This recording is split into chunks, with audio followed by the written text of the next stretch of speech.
Hoje é o último dia da série Soma. Para a gente recapitular algumas coisas aqui, o que é soma, pastor? Soma é a palavra grega por quê? Porque o Novo Testamento da Bíblia, originalmente, os manuscritos mais antigos é em grego. E lá no grego, a palavra soma é a palavra corpo, traduzida para nós é a palavra corpo. E nós falamos um pouco da importância de ser corpo de Cristo, de ser coletivo. Paulo vai dizer que nós somos membros de um mesmo corpo, e esse corpo chamado igreja é o corpo de Cristo. É a coletividade que se reúne, é o coletivo que se reúne como uma comunidade para ser um corpo, do qual Cristo é o cabeça. E quando a gente olha para um corpo, o apóstolo Paulo vai dizer, olha, no corpo tem olho, e o olho não é boca, e a boca não é nariz, e o nariz, sei lá, não é a orelha, porque Deus dispôs os membros no corpo como Ele quis, e cada membro tem a sua função. E ele começa a explicar que não existe membro descartável no corpo. E eu poderia fazer uma pergunta muito simples para você: por quanto você teria coragem de vender o seu mindinho? Colocar em cima de uma mesa assim, bata a faca, tuf, arranca. Então nenhum membro do corpo é descartável. Nenhum membro do corpo a gente dispensaria por qualquer motivo.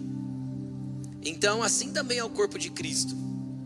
Nós somos a igreja, e como igreja nós somos membros deste corpo chamado igreja, membros desse corpo chamado corpo de Cristo, do qual Ele é o cabeça. E a gente vem falando sobre isso há quase 2 meses. E nós estamos encerrando hoje essa série de mensagens, justamente porque agora no culto da virada a gente começa outra que vai ter a ver aí com a palavra para o ano de 2025, tá bom? E hoje nós vamos falar, nessa última mensagem sobre esse tema, recebendo uns aos outros. E nós vamos falar um pouquinho sobre isso.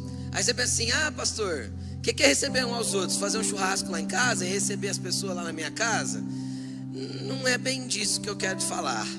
Nós vamos entender um pouquinho esse contexto sobre receber, para que você possa ter no seu coração um entendimento mais amplo a respeito disso. Abra sua Bíblia comigo no livro de Mateus, lá no capítulo 10, no versículo 40.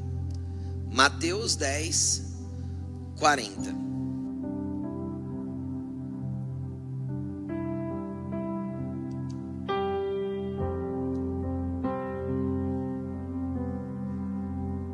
Acharam?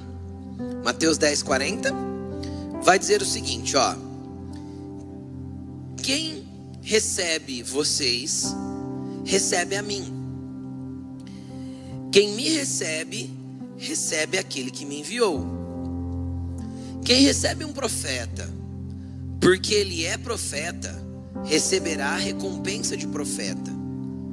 Quem recebe um justo, porque ele é justo, receberá a recompensa de justo. Se alguém der, mesmo que seja apenas um copo de água fria, a um destes pequeninos, porque ele é meu discípulo, eu asseguro que não perderá a sua recompensa. Primeira coisa que eu quero me ater com você, antes da gente ir avançando aqui no entendimento desses versículos, é sobre a palavra receber aí. Quando a gente olha dentro desse contexto, parece que a gente está falando a respeito literalmente de abrir a porta de casa e falar, entra, fica à vontade. E normalmente as mulheres falam o quê? Só não repara na bagunça. Bagunça esta que não existe. Bagunça que não, né, na cabeça da mulher é porque tem uma poeirinha a mais no móvel, porque ela não limpou ontem, ou porque não deu tempo dela se organizar para receber a pessoa de maneira adequada, do jeito que ela imaginava, não é assim? Então, quando a gente pensa em receber, a gente está mais voltado para esse aspecto do lar, da casa, do que qualquer outro aspecto. Só que quando a gente vai ali pro original e pega o significado dessa palavra receber, a primeira explicação do dicionário grego a respeito dessa palavra, a primeira, aquela assim, ó, significado é levar consigo. Não tem a ver com receber colocando para dentro de casa para servir um café, bater um papinho e depois ir embora. tem a ver com receber dentro do coração, tem a ver com levar consigo, tem a ver com acolhimento, tem a ver com receber no coração, não com receber em casa. Porque a verdade é que tem pessoas que a gente recebe em casa, mas não recebe no coração. Tem ou não tem? Tem. E tem pessoas que a gente recebe no coração que a gente nunca recebeu em casa, que às vezes nunca deu certo de receber em casa. Então tem a ver com literalmente levar consigo. Eu não vou ler todo o significado que o dicionário traz, mas quando a gente vai avançando nos significados, o significado 2b, na verdade, diz assim, ó: receber ou conceder acesso, não recusar uma relação ou uma amizade. Ou seja, está falando literalmente de se abrir para que a outra pessoa tenha espaço na tua vida. Está falando literalmente de se tornar aberto para um relacionamento. Está falando literalmente de se tornar disponível para um contato, para uma interação, para um relacionamento. E olha que interessante, conforme Jesus vai ensinando, ele vai dizendo assim, ó: olha, quando vocês se abrirem para as pessoas, quando vocês receberem as pessoas para elas estarem na vida de vocês, existem tipos de pessoas diferentes que vão chegar até a vida de vocês. Existem tipos de pessoas diferentes que estarão ali acessando o coração ou a vida de vocês, os relacionamentos de vocês. Aí ele vai dizer que existe ali pelo menos 3 níveis de pessoas. E ele vai dizer o seguinte: olha, quem recebe um profeta, na qualidade de profeta, recebe recompensa de profeta. Coloca por favor para mim na versão, tira da versão NVI, coloca uma outra, coloca qualquer da Almeida aí. Qualquer uma dá certo. A Arca, a Ara, o que tiver aí. Olha que interessante. Quem recebe um profeta porque ele é profeta, na minha tradução aqui, que é a Ara, vai estar escrito aqui, a Almeida Revista e Atualizada, vai estar escrito assim, ó: quem recebe um profeta no caráter de profeta. Na corrigida, se eu não me engano, vai estar escrito assim, ó: quem recebe um profeta na qualidade de profeta. Olha lá, na qualidade de profeta, receberá galardão de profeta. Aí ele continua dizendo: quem recebe um justo no caráter de justo ou na qualidade de justo, receberá galardão ou recompensa de justo. Presta atenção no que Jesus está ensinando, bastante atenção, porque às vezes a gente lê isso meio assim por cima, né? Não dá a devida atenção à profundidade do ensinamento de Jesus.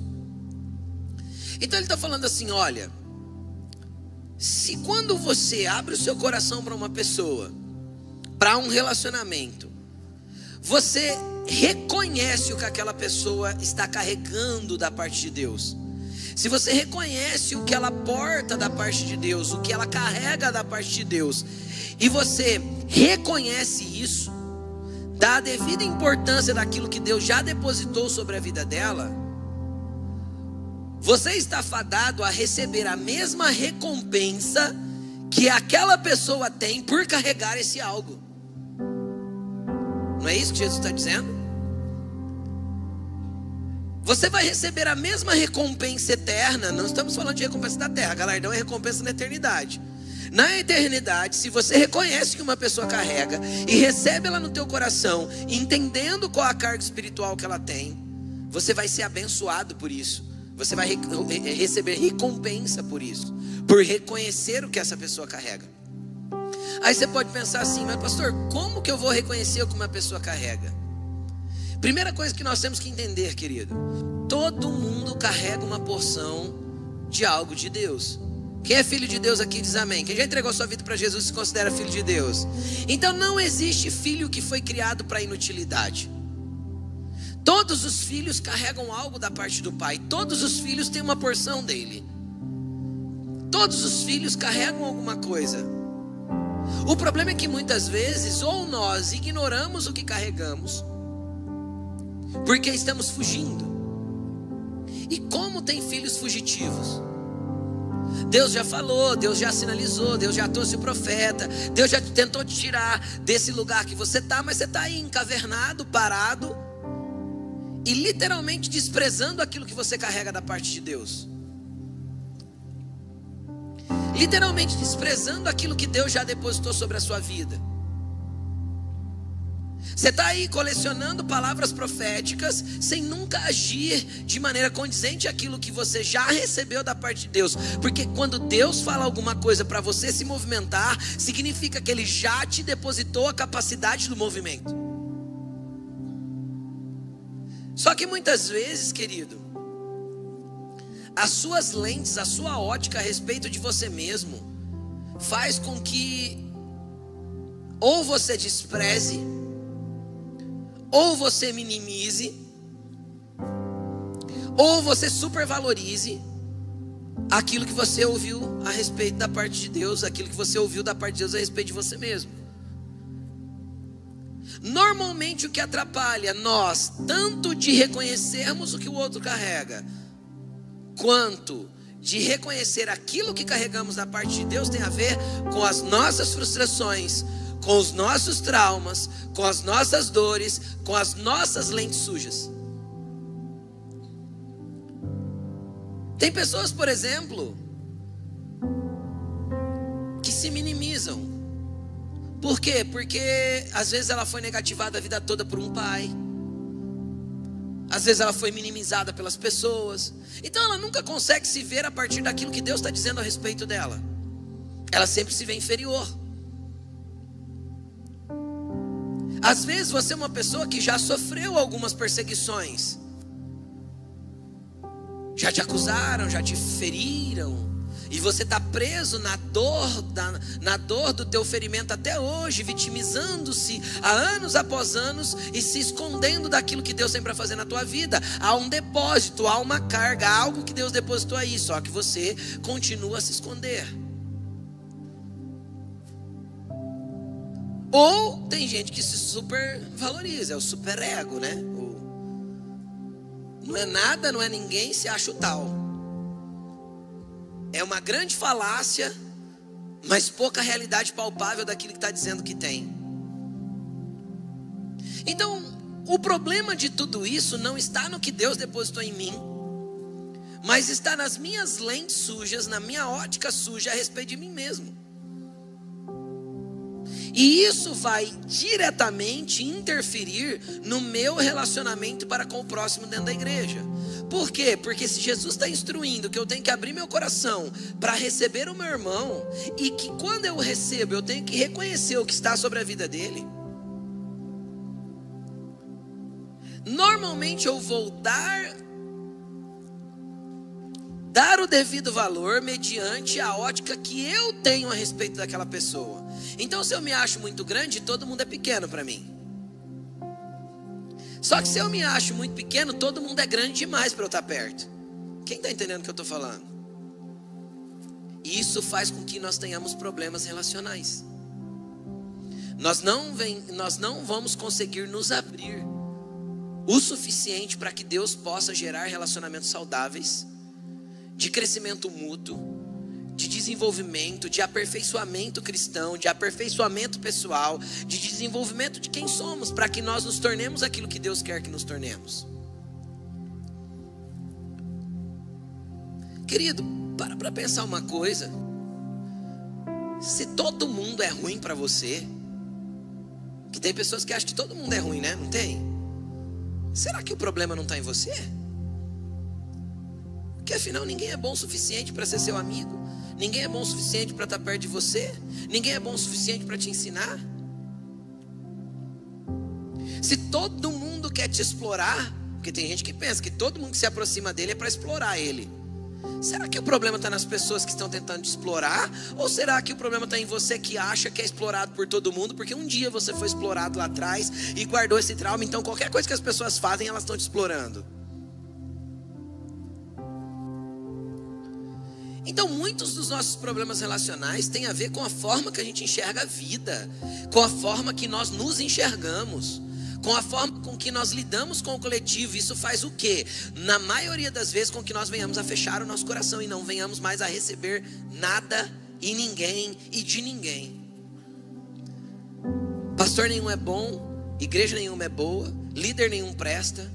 Entende? A gente começa a desqualificar tudo aquilo que a gente não está disposto mais a se abrir para receber.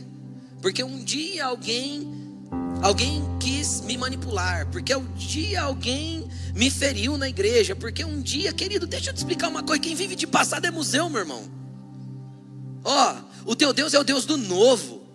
Vamos olhar para frente, vamos largar o passado para trás em perdão, em tudo aquilo que precisa ser largado para trás para viver o que Deus tem para você no próximo ano. Do contrário, você vai orbitar ao redor do teu mesmo problema e você vai terminar 2025 igual ou pior do que você está agora. Está na hora de avançar para aquilo que Deus tem para você, não de ficar preso no que aconteceu ontem.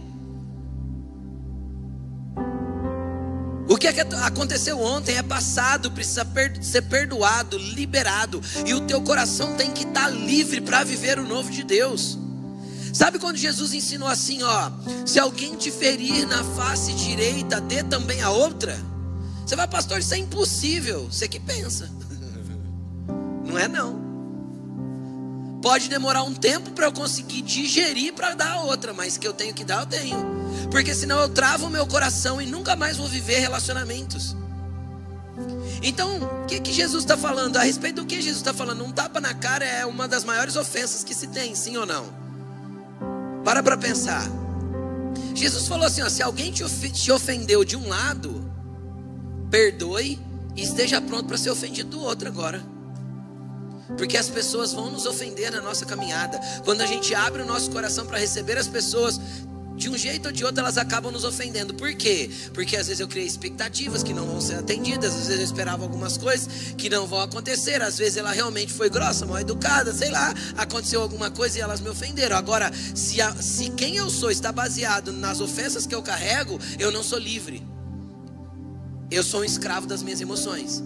E Deus quer te fazer livre para viver o novo dele. Independente do que falam de você, do que pensam de você, da forma que você está. Você tem que entender que acima de tudo você tem uma identidade em Deus, do qual Ele te chama de filho amado, para que você viva livre dessas lentes que ofuscam quem você é e quem os outros são para você. Jesus quer te libertar de você mesmo nessa noite, das suas lentes e óticas a respeito de você mesmo e das pessoas. Deixa eu te explicar uma coisa. Às vezes por muito tempo da sua vida, quem determinou quem você é foi o que as pessoas disseram. Deixa eu te explicar uma coisa. Quem determina quem você é o que Deus diz a teu respeito. Você já parou para perguntar para Deus: Deus, como o Senhor me vê? Como o Senhor me vê? Porque um dia Jesus perguntou para os discípulos: olha, como as pessoas me veem? Sabe por que Jesus fez essa pergunta? Porque como Deus o via, ele já tinha certeza, ele não precisava de ninguém confirmar isso. Ele já sabia que era o Cristo, Filho do Deus Altíssimo. Então ele perguntou assim: como as pessoas me veem? Ah, te veem como um profeta, te veem isso, te veem aquilo. E vocês, como vocês me veem? Aí Pedro falou assim: tu és o Cristo, o Filho do Deus Altíssimo. O que Jesus responde? Pedro, não foi nem carne nem sangue que te revelou isso, foi o meu Pai Celestial. Ou seja, o Pai contou para Pedro quem era Jesus. Jesus já sabia. Jesus não precisava dessa afirmação de Pedro. Porque quando Pedro afirma, Jesus fala aí, ó, é isso aí, Pedro. Quem sabe quem é não precisa de afirmação dos outros, porque já tem uma afirmação da parte de Deus a respeito de quem é nele. E quem eu sou nele é o que determina aquilo que eu vou viver através dele. E isso faz com que eu esteja aberto para as pessoas. Por quê? Porque não importa o que dizem, nem o que façam, eu vou continuar sendo aquilo que Deus diz que eu sou. Não importa se me criticam ou me perseguem, eu vou continuar sendo aquilo que Deus diz que eu sou.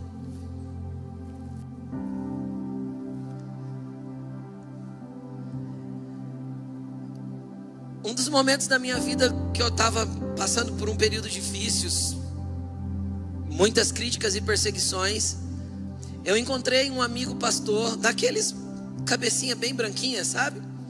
Experimentados no ministério de muitos e muitos anos. E ele olhou para mim, sabendo do que estava acontecendo. Ele falou assim: você está bem? Eu falei: eu estou, na medida do possível, sim, pastor. Aí ele disse assim para mim: você continua fazendo o que Jesus mandou você fazer? Eu falei: sim, pastor. Ele falou: é isso que importa, filho, é só continuar. O problema é quando a gente pensa em desistir porque estão falando. O problema é quando a gente para porque criticaram. O problema é quando a gente desiste porque a gente entrou num lugarzinho de vítima, de dodói e de medo e de angústia. E eu não estou falando que isso não pode pairar no nosso coração, porque pensar em desistir todo mundo pensa. Porque Satanás sopra isso na nossa cabeça. Só que você não foi chamado para desistir porque você é filho do Altíssimo. Ele te deu um novo nome que está escrito, e a Bíblia diz que você vai receber esse novo nome quando você... É muito interessante isso. Apocalipse vai dizer que nós vamos receber uma pedrinha branca escrito o nosso novo nome quando a gente chegar na eternidade. Esse novo nome que vai estar escrito nessa pedrinha branca tem a ver com quem eu disse que eu sou. Não tem a ver como as pessoas me chamaram na terra. Tem a ver com a identidade que Ele já quer revelar para você hoje, a partir daquilo que Ele quer que você se torne aqui na terra, a partir daquilo que Ele quer que você seja aqui na terra. Ei, tem algo de Deus aí que Ele quer usar você. Tem algo de Deus aí que é maior do que você mesmo. Tem algo de Deus aí que sobrepuja a tua história, as tuas lentes, os teus medos, as tuas dúvidas. Tem algo de Deus aí que sobrepuja a tua depressão, a tua angústia, a tua ansiedade. Tem algo de Deus aí que é maior que você mesmo, e Ele quer trazer isso para fora. Isso nem estava no contexto da pregação. Mas o que ele está falando? Olha, quando você se relacionar com as pessoas, busque discernir o que elas carregam. Agora é interessante a gente falar sobre carregar, porque quando a gente fala sobre carregar algo da parte de Deus, Ele vai dizer assim: olha, quem recebe um profeta na qualidade de profeta receberá galardão de profeta. Quem recebe um justo na qualidade de justo receberá galardão de justo. O que Jesus está falando? Olha, tem pessoas que vão ter uma carga espiritual maior que a sua. Reconheça isso. Tem pessoas que vão ter uma carga espiritual igual à sua. É um justo, ombro a ombro, está ali junto com você. Reconheça isso. Só que Ele não para por aí. Ele diz assim: olha, e se você servir um pequenino, der um copo de água fria, é o serviço mínimo, sim ou não? Copo de água fria a gente dá até para um estranho na rua, não dá? Quem der um copo de água fria para qualquer um desses pequeninos, por ser meu discípulo, não vai ficar sem recompensa. O que isso nos mostra? Que espiritualmente sempre vão ter pessoas que têm uma carga maior que a minha, vão ter pessoas que têm uma carga igual a minha, e vão ter pessoas que têm uma carga que eu entendo que é menor que a minha. E eu vou te contar, às vezes você vai para a mesa com essas pessoas, tem uma pessoa ali que você olha e que você já discerniu que ela tem uma carga espiritual poderosa. Só que às vezes a coisa é meio desequilibrada, e o cara que é ainda um pequenino espiritualmente, porque ele leu 2, 3 coisas da teologia, ele acha que tem mais que todo mundo, aí ele fala igual uns falastrão na mesa. Quem já viu esse tipo de coisa? Eu já também. Ele fala. E a Bíblia vai dizer que até o tolo, quando fica calado, parece sábio. Então tem lugar que a gente tem que ficar caladinho, porque ficar calado é sábio. Porque às vezes é melhor ouvir, aprender e crescer. E no momento que Deus tocar no seu coração que você deve falar para edificar, então você fala. Que você deve falar para construir, então você coloca aquilo que te perguntaram ou que falaram de você. Mas sempre vão ter pessoas que têm uma carga maior do que a sua, pessoas que têm uma carga como a sua, e pessoas que têm uma carga menor que a sua, pequeninos, do qual você vai estar servindo. Sempre. E o nosso coração precisa estar aberto para receber os 3 níveis de pessoas. Os 3 níveis. O problema é que na maioria das vezes a gente demora para ter a percepção real do que a pessoa realmente carrega. Porque o que a pessoa carrega não está no frasco, nem na embalagem. Está dentro, na essência. É por isso que o texto vai dizer em outra tradução, aquela que eu li para vocês, que quem recebe um profeta no caráter de profeta. Caráter não é o frasco, não é o que está por fora. É aquilo que a gente conhece que está dentro. Agora deixa eu te explicar uma coisa. Você consegue reconhecer que tipo de caráter tem a pessoa que você segue na internet, que você está se alimentando dela dia após dia? Você conhece ela na mesa, na sua casa? Você conhece ela num bate-papo informal? Você conhece ela de bermuda e chinelo? Porque gente de verdade a gente só conhece de bermuda e chinelo. Quem está entendendo o que eu estou falando? Gente de verdade a gente só conhece numa conversa informal. A essência verdadeira a gente não conhece nos púlpitos. A essência verdadeira a gente não conhece nos podcasts, ou no YouTube, ou nos cortes de Reels do Instagram. Às vezes a pessoa tem uma boa palavra e uma péssima essência. Por isso que o apóstolo Paulo vai dizer: olha, a minha palavra e a minha pregação não consistiram em palavras persuasivas de sabedoria humana, mas em demonstração do poder de Deus. Por quê? Porque é abrindo espaço para os relacionamentos que eu vou reconhecer como a pessoa verdadeiramente é. É abrindo espaço para os relacionamentos que eu vou reconhecer verdadeiramente como a pessoa é. Agora deixa eu te contar uma coisa. Na maioria das vezes, os presentes que Deus manda para ser uma bênção na nossa vida, para somar na nossa vida, as pessoas que Deus envia, que nós deveríamos abrir o coração, para que nós recebêssemos delas coisas grandiosas e coisas abençoadíssimas, que às vezes mudaria a nossa história, elas não estão embaladas na embalagem que a gente esperava. Às vezes ela vem embalada de falante, de esquisito. Às vezes ela vem embalada num temperamento completamente diferente do teu. Aquele temperamento que te irrita. Aquele temperamento que você fala assim: não suporto, essa pessoa fala sem parar. É ela que precisa estar dentro de você, porque às vezes a essência dela vai transformar a tua essência. E Deus está querendo fazer isso, só que a gente refuta. A gente afasta, a gente não recebe com facilidade. E você quer perceber qual que é o lugar que a gente mais tem dificuldade? Mas muita dificuldade. Eu, você e todo mundo. Sabe onde a gente tem dificuldade? Quando a gente vê alguém que a gente considera que ele tem mais que a gente espiritual, é fácil da gente receber. A gente, né? Isso é um termo muito usado hoje no meio evangélico, gospel, de parede preta, worshipeiro, sei lá como é que fala. Ai, eu queria tanto ter um tempo de mesa com fulano de tal. Quem já escutou essa conversa? Ai, porque um tempo de mesa com Beltrano, com Ciclano, uau! Aí às vezes você vai para a mesa com ele, ele só dá risada, conta piada, faz brincadeira. Aí você fala assim: nossa, não edificou nada. Às vezes edificou, querido. Edificou para você entender que a humanidade de uma pessoa não desqualifica a carga espiritual que ela recebe, que ela carrega. Nós confundimos uma carga espiritual com uma pseudo-espiritualidade, uma espiritualidade de uma auréola, sabe? Aquela espiritualidade falsa que é uma bolha. Anjo é anjo, querido. Nós não somos anjos, somos humanos. Fomos criados menores que os anjos, está escrito na Bíblia. Um pouco menor do que os anjos eles foram criados. Somos nós. Você não tem auréola e asa, nem olhos por todos os lados, como a Bíblia diz que os anjos têm. Alguns anjos têm. Nem 4 cabeças, como alguns anjos têm. Nossa, pastor, tem anjo assim? Pelo menos está escrito na Bíblia que sim. Nós não somos assim, nós somos seres humanos. Agora deixa eu te explicar uma coisa. Quem aqui é ser humano, levanta a mão. Quem tem falhas? Quem tem manias ruins? Quem tem suas chatices particulares? Todo mundo tem sua chatice particular, sim ou não?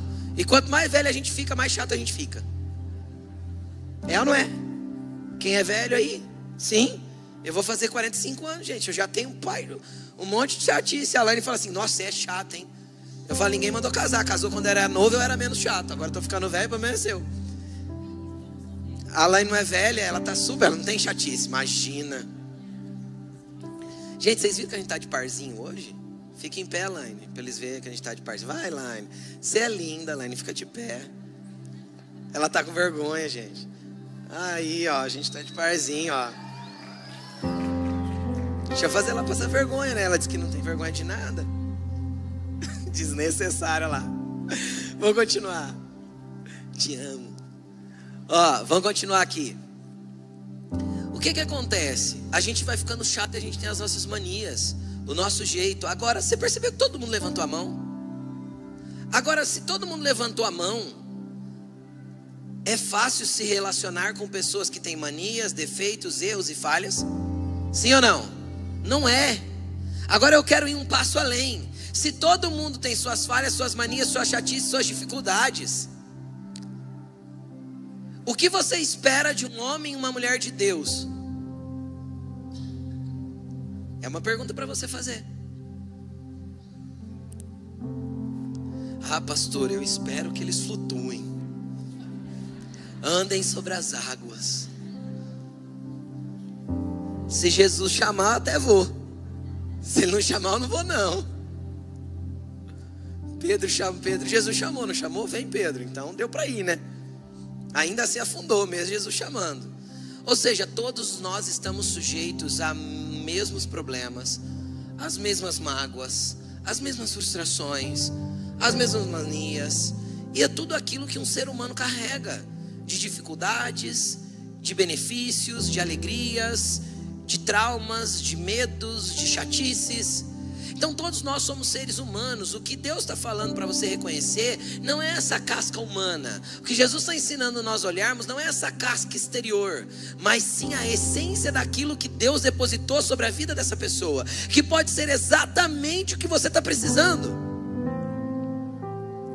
Às vezes a essência que Deus depositou na vida do teu melhor amigo, querido, que é aquilo que mais te incomoda. Eu gosto do fulano, mas olha que ele começa a fazer isso. Às vezes é nesse momento que Deus está te tratando, te ensinando a ter longanimidade, te ensinando a ser mais amável, te ensinando a sorrir quando você queria fazer cara feia.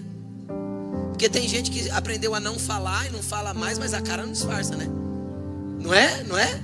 Está escrito aqui, ó, estou odiando, né? Não tem? Então são coisas que Deus vai permitindo que aconteça nos relacionamentos para que a gente cresça. Por isso nós não podemos fechar o coração para as pessoas. Por isso que aquele recebe um profeta, reconhecendo o que ele carrega, vai receber recompensa de profeta. Aquele que reconhece um justo vai receber recompensa de justo. E os pequeninos, sirvam eles. Agora a gente tem uma dificuldade geral. Quando a gente vê que é o profeta, a gente quer honrar, quer um tempo de mesa. Quando é um justo, legal. Não, essa pessoa é bênção, ó, ombra comigo. Olha aí, que homem de Deus, que mulher de... Nossa, que bênção, ajuda, faz, estamos juntos, vamos fazer, é isso aí, uau. Agora, e quando Deus manda um pequenino encostar na gente? Que a gente olha e fala assim, Deus do céu, me dá paciência. Ou Deus mandou aquela pessoa como resposta daquilo que você precisava. Aí a gente tem dificuldade de receber. Aí a gente refuta. Agora vem um problema que eu quero explicar. Jesus falou assim, ó, volta o texto para mim, 40 por favor, Lu. Jesus está falando para os discípulos, quem recebe vocês, recebe a mim. Quem recebe a mim, recebe aquele que me enviou. Preste atenção, aqui tem um outro princípio inserido nesse texto, o princípio do envio. Foi Deus que enviou Jesus para a terra? Foi. Os mestres da lei, os fariseus, os saduceus receberam Jesus? Não. Por quê? Porque na cabeça de um mestre da lei, Jesus, por não ser alguém estudado na escola deles, era alguém inferior a eles. Então, na ótica deles, na ótica do mestre da lei, do sacerdote da época, do judeu da época lá religioso, Jesus era alguém menor. Então, como pode alguém menor ser maior do que eu? Então eles refutaram. Eles não conseguiram reconhecer o que Cristo carregava, quem Jesus era. Entenderam? Eles não conseguiram. Muito menos ainda dos apóstolos, que foram enviados por Jesus, e que Jesus disse assim, ó, se alguém receber vocês, abrir o coração para vocês, para aquilo que vocês pregam, para aquilo que vocês são, para receber vocês de alguma forma, aquilo que vocês estão portando, carregando, distribuindo, abençoando a vida do outro, quem abrir o coração para vocês, está abrindo o coração para mim, e quem abre o coração para mim, abre o coração para o Pai que me enviou. É uma questão de envio. E essa questão de envio, ela permaneceu dentro do livro de Atos. Todas as vezes que um lugar tinha um movimento, os apóstolos enviavam alguém. Nasceu uma igreja em Antioquia, foi enviado Barnabé. Barnabé se tornou o principal líder daquela igreja, porque ele foi enviado para ser esse líder. Quando foi surgir a primeira viagem, chamada viagem missionária de Paulo e Barnabé, ou Barnabé e Paulo, foram enviados pela igreja de Antioquia para pregar entre os gentios. Eles foram enviados e se tornaram líderes daquelas igrejas gentílicas, daquelas igrejas que eles foram plantando. Aí Paulo tinha já uma rede enorme de igrejas que ele liderava. Então ele enviou quem? Timóteo. E ele falava assim, ó, que ninguém despreze a tua juventude, Timóteo, mas antes seja exemplo para os fiéis no trato, na palavra, no amor e nas obras. Por quê? Porque tinham pessoas que desprezavam Timóteo por ele ser jovem, só que não entendiam que Timóteo estava ali não pela autoridade dele mesmo, mas pela autoridade daquele que o enviou, Paulo. Porque o envio é uma transferência de autoridade. Deus derramou autoridade para o Cristo sobre os apóstolos, e isso vem se perpetuando na igreja. O problema é que quando a gente olha para a estrutura local, por exemplo, tem pessoas que refutam receber, por exemplo, um dos nossos líderes, um aconselhamento, ou acho que aquela pessoa é imprópria. Por que ela acha? Porque às vezes ela queria receber de mim. Só que o que a Bíblia diz é que quando eu enviei alguém e nomeei alguém e mandei para fazer alguma coisa, ela está falando em meu nome. Quem recebe esse líder entre nós, nomeado como líder, está me recebendo. Quem entende o que eu estou falando? E quem me recebe, recebe aqueles que me enviaram, porque eu também fui enviado. Eu também tenho pessoas que, dentro do contexto evangélico aí, é chamado de cobertura espiritual, de paternidade espiritual, de pastor, sei lá, dê o nome que você quiser. Alguém que está me dando suporte para a minha vida, para que eu faça aquilo que estou fazendo no Senhor. Então Jesus estabeleceu um princípio. O nosso coração tem que estar vulnerável para todo tipo de pessoa. E normalmente o que atrapalha o nosso crescimento e o nosso amadurecimento espiritual é justamente nós não recebermos as pessoas da maneira devida. Às vezes um líder vai encostar em você e você vai falar assim, nossa, esse líder tem muito menos que eu, é um pequenino perto de mim. Aí você para e pensa, quem enviou ele? Então honre o que a pessoa, o que enviou, carrega. Enxerga aquela pessoa a partir do envio. Porque às vezes o que Deus tem para fazer na sua vida vai vir de uma pessoa que você, normalmente vai vir de uma pessoa que na tua cabeça era a mula falando. Entende? Tem tantas pessoas que já passaram pela minha vida, que literalmente eu não esperava nada. Mas quando a gente estava ali numa conversa, numa roda, numa mesa, meu Deus do céu, destravou coisas incríveis na minha vida. Teve amigos que passaram, que amigos passam, muitos passam, e que deixaram coisas profundas e incríveis da parte de Deus sobre a minha vida. Difícil é a gente reconhecer, porque normalmente a gente se fecha o nosso coração. Hoje Deus quer livrar você desse coração inflexível quanto aos relacionamentos. Igreja não é lugar para frequentar, igreja é lugar para se envolver, para que você tenha amigos. Mas pastor, pessoas são difíceis. Começa com tu, querido. Entendeu? Se você tem dificuldade para se relacionar, entre todos você é o mais difícil até agora. Então a dificuldade começa em mim, não está nas pessoas. A dificuldade começa em mim, porque todos os meus problemas de relacionamento, 99% das vezes tem a ver comigo. Tem uns que são extremamente seletivos, outros são dados demais, se mistura com qualquer pessoa, você fala assim, cuidado, essa pessoa aí não é bom de andar não, e ela tá lá. Não, é gente boa, até dá ruim. ensinamento de Jesus aqui é: reconheça a essência. Mas até que você reconheça, esteja perto o suficiente, mesmo não gostando da embalagem. Porque senão você nunca vai conhecer a essência. Entende? Você nunca vai saber de verdade como que é lá dentro. Ah, pastor, e quando eu conhecer e ver que a parte de dentro não é tão boa assim? Aí você ora, porque às vezes o que Deus quer é que você seja usado para transformar a essência do outro. Às vezes o que Deus está fazendo é colocar essa pessoa perto de você para você ser uma bênção na vida dela. Você pensava que ia ser abençoado, quando você vê, menos vê, você está abençoando. Você pensava que ia ser transformado, quando você menos percebe, é você que está transformando. Então seja você a resposta antes de tudo, mas tenha o coração aberto para os relacionamentos. Não dá para a gente se fechar no nosso mundo. A maior estratégia do inimigo para acabar com a tua vida espiritual e com todo o propósito que Deus tenha sobre você é ele te isolar.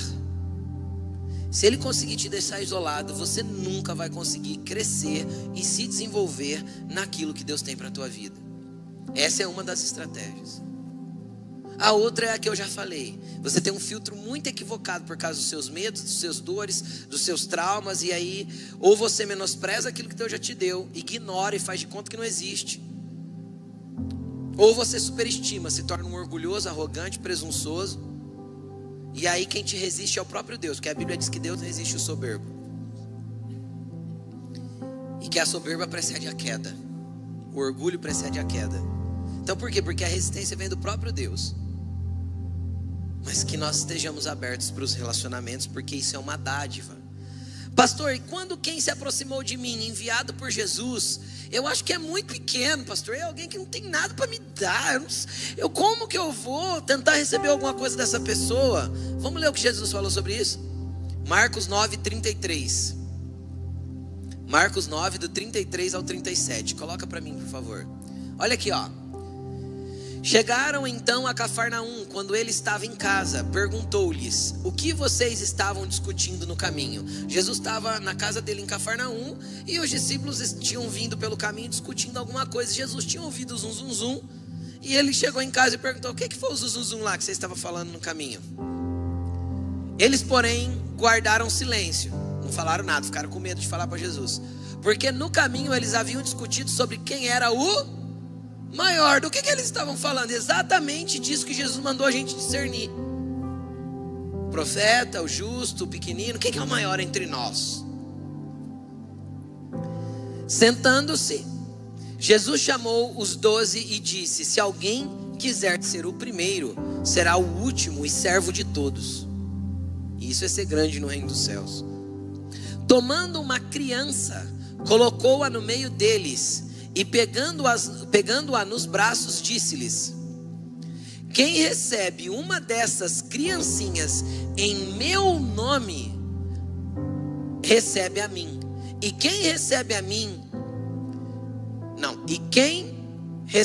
não recebe a mim, mas aquele que me enviou. Olha o exemplo que Jesus deu para apresentar grandeza para os discípulos. Você quer ser grande? Nem que seja uma criancinha, se ela foi enviada por mim, receba ela no teu coração. Porque fui eu quem enviei.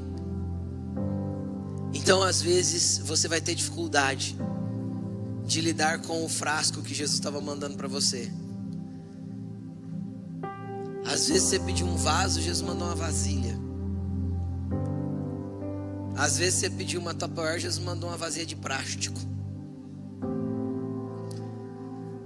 Entendeu? Porque às vezes Deus vai mandar as pessoas, as essências, nos vasos mais estranhos pra gente. A gente precisa olhar e falar assim: Jesus, por que essa pessoa encostou? Ou por que eu fui encostar bem nessa pessoa? Só me dá discernimento para que eu entenda o que ela carrega. Porque eu não quero refutar o vaso pela parte externa, mas eu quero entender o que ela tem da tua parte para me ensinar. E isso é um desafio enorme. Porque receber de quem a gente considera grandão é uma bênção, é fácil. Agora receber de quem a gente acha que é menor que a gente, que é uma criancinha, eita, quanta coisa dura porque a gente é orgulhoso pra dedéu. Não é? Mas é isso que Jesus está ensinando. Nem que seja uma criancinha. Se fui eu que enviei, abra o teu coração, porque tem coisa para aprender que vem de mim e que vem do Pai que me enviou. Então são esses níveis de relacionamentos que a gente vai ter na igreja. Gente legal, gente chata, gente fácil de lidar, gente difícil. A gente não vai conhecer todo mundo, mas a gente vai ter um grupo de relacionamento. E você precisa estar num desse. Você precisa se envolver. Você precisa viver a coletividade chamada igreja. Não tem a igreja. Deixa eu te explicar uma coisa. Quando Jesus fundou a igreja, Ele não fundou um templo. Ele fundou uma comunidade. A ideia de templos foi construída 300 e tantos anos depois, quando Roma toma posse da igreja, porque era uma estratégia política do imperador Constantino. Então ele toma posse da igreja e institucionaliza a igreja. Então a igreja passa a ficar a ter as estruturas do templo. Estuda um pouquinho de história do cristianismo. Entra no Google, estuda só um pouquinho, que você vai ver que igreja não tem nada a ver com templo, com salão ou com prédio. Igreja tem a ver com comunidade. Na essência da palavra, a palavra igreja significa congregação, comunidade de pessoas. Não tem nada a ver com paredes, nada a ver com cadeiras, nada a ver com nada disso. Igreja é um lugar de se viver relacionamentos. O problema é que a gente corre disso. E quanto mais a gente avança na tecnologia, mais a gente tem dificuldade com os relacionamentos. A gente tem pessoas que a gente acompanha a vida por causa dos stories do Instagram, e a gente nunca viu, mas a gente se acha parceiro. Aí você chega, encontra a pessoa em algum lugar, chama ela pelo nome, fala do filho, fala do esposo, fala sei o que. A pessoa não sabe nem quem você é. Ou seja, a gente criou um falso relacionamento. E isso também é uma estratégia maligna. Isso também é uma estratégia maligna. Não estou falando que você não pode usar, não é isso, pelo amor de Deus. Mas você privar os seus relacionamentos pessoais por causa de coisas virtuais é maligno. Igreja é coletivo, por mais que seja desagradável. Mas não é sempre desagradável, né? De vez em quando tem umas picanhas, umas festinhas. Não tem? Não tem? Tem, eu sei que tem. De vez em quando tem uns momentos bons, tem risada, alegria. Essa é a essência de ser igreja, gente. Isso é estar na presença de Deus, é viver comunidade. Então, fala para essa pessoa que está... Eu não vou falar para você falar quem está do teu lado, não, quem está do teu lado você conhece. Olha para quem está atrás de você e fala assim, ó, nós vamos ser igreja juntos. Fala para ele. Eu não te conheço, mais prazer, meu nome é tal. Fala para ele, é prazer, meu nome é tal. Nós fazemos parte do mesmo corpo de Cristo. Vamos para finalizar, Efésios capítulo 4, versículo 1. Nós vamos só fazer uma leitura desse texto para a gente partir para o final da palavra. Olha só. Como prisioneiro no Senhor. Onde Paulo estava? Preso. Estava preso onde? Em Roma. Quanto tempo já fazia que ele estava preso? Um pouco mais de 2 anos, ou um pouco mais de 3 já. Estava tudo bem na vida de Paulo? Tudo tranquilo? Tudo favorável? Não, estava tudo difícil. E ele estava sendo julgado para ser morto. E ele foi. Um tempo depois ele foi morto, decapitado. Só que está aí, ele está lá preso, mas como ele mesmo disse, embora eu esteja em algemas, a palavra de Cristo não está. O que Cristo tem para fazer na vida das pessoas não está. Olha o que ele diz: peço a vocês que vivam de maneira digna do chamado que receberam. Então lembra que eu falei que cada um tem um depósito de Deus? Esse depósito de Deus começa a ser identificado a partir do chamado. Eu vou explicar como eu defino o chamado. Eu vou falar como eu defino, porque eu nunca li isso em lugar nenhum. Isso é uma definição que é a forma que eu entendo.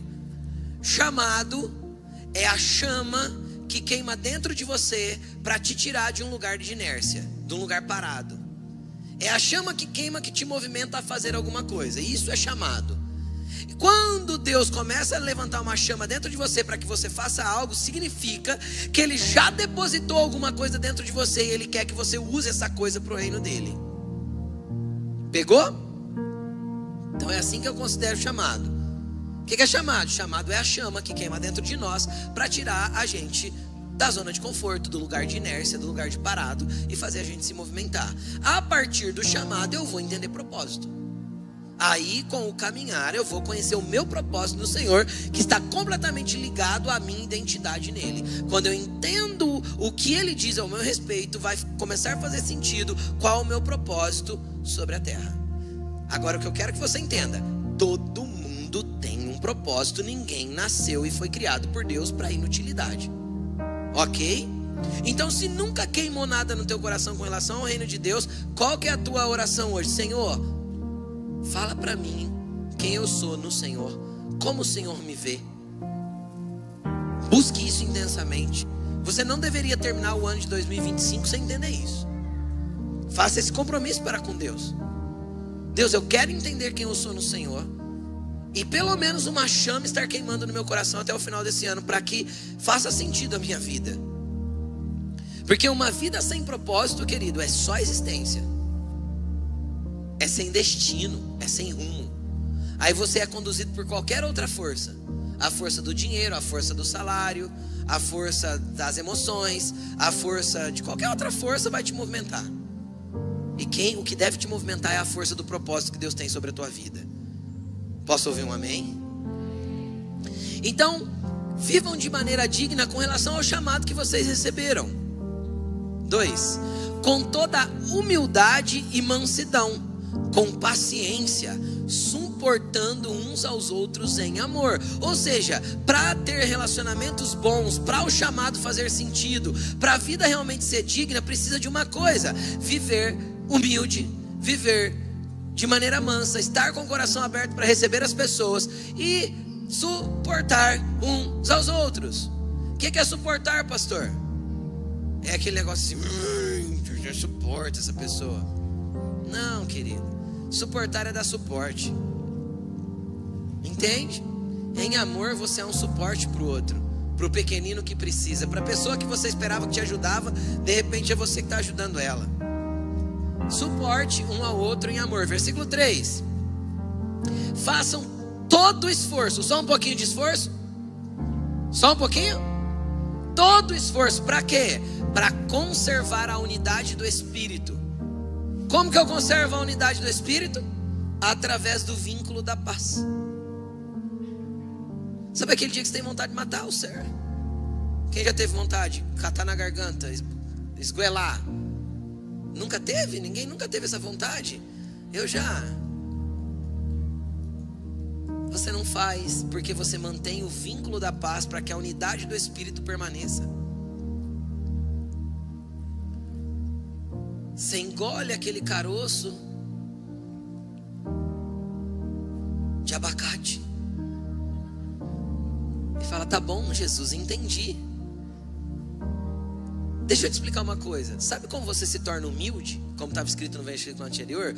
Uma das definições de humilde que eu falo, uma das, tem várias, mas humildade é a capacidade de ser humilhado e não revidar. Sabe o que é humildade? Uma das versões de humildade, na verdade essa é a parte que Deus está começando a tratar a tua humildade. Humildade é a capacidade de ser humilhado e não revidar. Nossa, pastor, é difícil. Difícil porque a gente é orgulhoso. Se a gente for humilde, não é difícil. Chamaram Jesus de tudo que é coisa, e nada do que ele era de verdade, porque o que ele era de verdade ele sabia. É difícil quando a gente não tem identidade. Quando a gente tem identidade de Deus, pode falar o que quiser da gente. Chamaram Jesus de tudo que é coisa, até de Beelzebul chamaram ele. Sabe o que ele respondeu? Todas as vezes: vocês que estão dizendo. Ah, você é isso, você é aquilo. Não, você que está falando. Ele sabia quem era. E ele era humilde, então ele não estava preocupado em defender a sua reputação. Até porque, normalmente quando a gente briga muito pela reputação, é porque a gente está escondendo alguma falha de caráter. Quem se preocupa muito com a sua reputação é porque quer esconder alguma falha de caráter. Querido, você não tem que estar preocupado com a tua reputação, e nem com o que as pessoas pensam de você. Você tem que estar preocupado com aquilo que Deus pensa a seu respeito, como Ele te vê. Isso é importante, porque se Deus te vê de uma maneira digna e Ele fez depósito sobre a tua vida, daqui a pouco está todo mundo te respeitando. E por último, as pessoas vão te amar e te odiar pelo mesmo motivo, pela carga que você tem de Deus. Tem gente que vai te amar por isso, tem gente que vai te odiar por isso, porque aquilo que agrada a alguns é pedra de tropeço para outros. A Bíblia diz que Jesus era uma rocha, e sobre essa rocha eu edifico a minha vida. Quem edifica a sua vida sobre essa rocha? Amém? Só que a Bíblia também diz que essa rocha um dia vai cair sobre alguns e vai despedaçar essas pessoas. Ou seja, a mesma rocha que é meu alicerce pode ser destruição para outros, porque não reconheceram que Ele é a rocha para ser alicerçada a vida. É simples assim. Ou seja, a mesma figura pode ser uma base de edificação e pode ser algo que me esmaga. Entende o que eu estou falando? Então é isso. Mas vamos lá, como a gente considera a unidade, como a gente conserva a unidade do Espírito? Pelo vínculo da paz. Até porque a Bíblia vai dizer assim, ó: siga a paz com todos e a santificação. Sem a santificação ninguém verá o Senhor. Então, se eu tenho que seguir a paz com todos e a santificação, porque senão eu não vejo o Senhor, eu tenho que seguir a paz com alguns, com todos. Na verdade, a Bíblia vai dizer assim, ó, eu vou ser específico no versículo: no que depender de vós, segui a paz com todos. Porque tem coisa que não depende da gente, certo? Tem gente que não quer paz com a gente. Tem ou não tem? Tem gente que ficou de bico e não quer paz. Então tudo bem, perdoa, ame, sorria e acene, e viva a tua vida naquilo que Deus diz que você é. E esteja aberto para relacionamentos. Não é porque essa pessoa está de bico com você que você vai se fechar para os outros. Posso ouvir um amém? Então vamos lá, versículo 4. Há um só corpo, não só esse aqui da igreja local, mas há um só corpo de Cristo sobre a terra, um só Espírito, assim como também uma só esperança quando foram chamados, um só Senhor, uma só fé, um só batismo, um só Deus e Pai de todos, que é sobre todos, por meio de todos e em todos. Um só Deus e Pai de todos, que é sobre todos, em todos. Deus está em alguns? Não, todos aqueles que o receberam Deus. E em todos, e por meio de todos. Ou seja, Deus pode agir por meio de qualquer pessoa. Versículo 7. Cada um de nós foi dado a graça, conforme a medida que Cristo distribuiu, conforme a medida com que Cristo distribuiu os dons. Versículo 8. Por isso, o que foi dito: quando ele subiu em triunfo às alturas, levou cativos muitos prisioneiros e deu dons aos homens. Eu quero que você preste atenção em algo aqui bem rápido. E depois, se você quiser aprender isso com mais profundidade, nas escolas que nós vamos disponibilizar para vocês no ano de 2025, vai ter uma aula só sobre isso. Mas vamos lá. Preste atenção. 1 Coríntios capítulo 12. Agora, para quem é mais estudioso da Bíblia aí, presta atenção.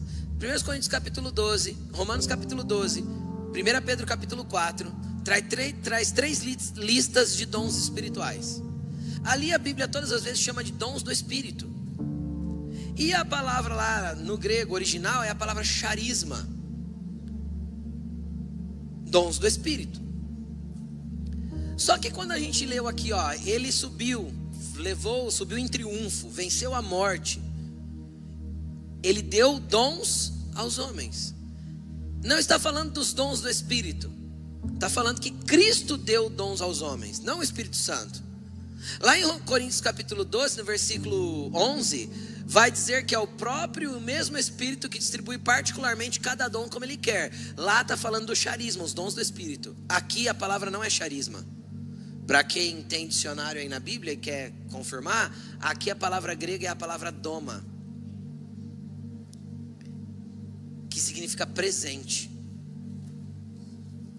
Quando Cristo subiu às alturas, Ele derramou uma porção de graça sobre nós. E Ele deu presentes para nós, uma carga espiritual que cada um de nós carregamos, que não tem a ver com os dons do Espírito Santo. Porque os dons do Espírito Santo, mediante a própria palavra de Deus, é para edificação do corpo, é para edificação da igreja, é para abençoar o próximo. Isso aí é a carga, é o depósito que Deus colocou sobre cada um. Então aí eu entendo o contexto de receber. Eu tenho que não só abrir meu coração para receber, mas eu tenho que entender o que Deus depositou sobre cada um. Aí se nós continuarmos, vai continuar dizendo: ora, que significa ele subiu, senão que também havia descido às profundezas da terra? Aquele que desceu é o mesmo que subiu acima de todos os céus, a fim de encher todas as coisas. Ele designou alguns para apóstolos, outros profetas, outros evangelistas, pastores e mestres, com a finalidade, com o fim do quê? De preparar os santos para a obra do ministério. Então, os depósitos de Deus que existem sobre a vida das pessoas é para preparar o outro para que ele se mova no ministério. Agora deixa eu te falar uma coisa: se você não abre o seu coração para receber ninguém, se você não se envolve com a igreja, se você não se mistura com as pessoas, sabe quando você vai estar preparado para servir em algum lugar no ministério? Nunca. Porque são esses depósitos que Ele deu, esse presente que Ele deu para algumas pessoas, é que vai te habilitar e te capacitar para que você desenvolva e seja uma pessoa abençoada e usada no meio daquilo que Ele quer que você faça no meio da igreja. O problema é que nós somos muito acomodados. Igreja pra gente virou lugar de frequentar. E nenhum lugar na Bíblia você vai encontrar que igreja é lugar de frequentar. Igreja é lugar de se envolver, de servir, de dividir vida, de compartilhar. Essa é a essência do que é ser igreja. Isso é a essência do que é ser corpo. Não tem outro jeito. Pastor, estou começando a frequentar agora, já escuto uma palavra dessa, o que é que eu faço? Querido, tem um tempo, fica mais um pouco aí. Mas se você já está esquentando a cadeira aí já faz um tempão, olha para a pessoa que está do teu lado com muito carinho, com aquele semblante de carinho. Sabe aquele semblante de carinho? Faz esse semblante aí agora. Fala para ela assim: toma vergonha na sua cara. Envolva-se. Fala para ela: envolva-se. Misture-se. Sirva. Ame. É isso. Não tem como ser igreja se não for assim. Do contrário, a gente é só frequentador de um lugar que a gente se chama de cristão. E aí vem o perigo. Às vezes você frequenta uma vida inteira uma igreja, mas você nunca fez parte dela. E se você não fez parte dela, se misturando com o coletivo, será que você está apto para viver num coletivo na eternidade? É a minha pergunta. Se eu não tive paciência para lidar com as pessoas aqui na terra e para me envolver com elas, será que eu tenho aptidão de estar eternamente com pessoas?